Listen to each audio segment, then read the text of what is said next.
असून चालत नाही तयास मानव म्हणावे का? ओळखलं का?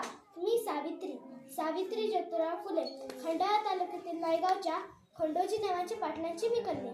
अवघ्या 9व्या वर्षी माझा विवाह ज्योतिराव या माणसाशी झाला. हळूहळू मला कळायला लागलं, ज्या माणसाशी माझा विवाह झालाय ना, तो एक साधा सुद्धा माणूस नाही, तर या जगाला ऊर्जा देणारा क्रांतिक सूर्यास आहे. त्या काळी बाईने उभं लढण्याची पद्धत नव्हती. बाईच्या जातीने कसं, आपण बरं, आपलं घर बरं, घरातली माणसं बरी, स्त्री पुरुष उच्चार या सर्व भेदभाव होता. पण त्या सगळ्यांना एकच उपाय होता, ते म्हणजे शिक्षण. शिक्षणाचा खूप असा एकच ज्योतिरावांच्या मनात.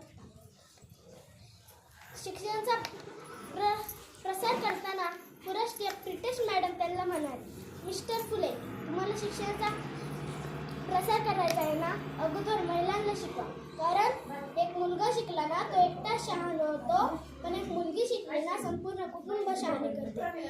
1 जानेवारी 1848ला पुण्यातील विडेवाड्यात आम्ही पहिली शाळा सुरू केली. मी पहिली शिक्षक, मुख्याध्यापिका सुद्धा.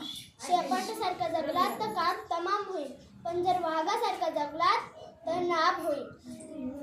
अशातच लोक खूप त्रास देत. अशातच गतिकर माझ्या समोर येऊन म्हणतो, ए टवळे, कुठे निघालीस? पहिला आमची पोरीबाईंना शिकवणं बंद कर. तुला तुझे आबरू प्यारे आहे का ते शिक्षण? त्याला माहीत नसावं, आम्ही पण ज्योतिराव पैलवानाची पत्नी आहोत. अशी घेतली संत सुनावली. आत्ता आलायस, थोपाट फुटलंय. जर पुन्हा आलास ना, तुझ्या रक्ताने ही धरती रंगवेल. तरी पण मी शिकवलं, कारण आनंद होता या बाया शिकण्याचा.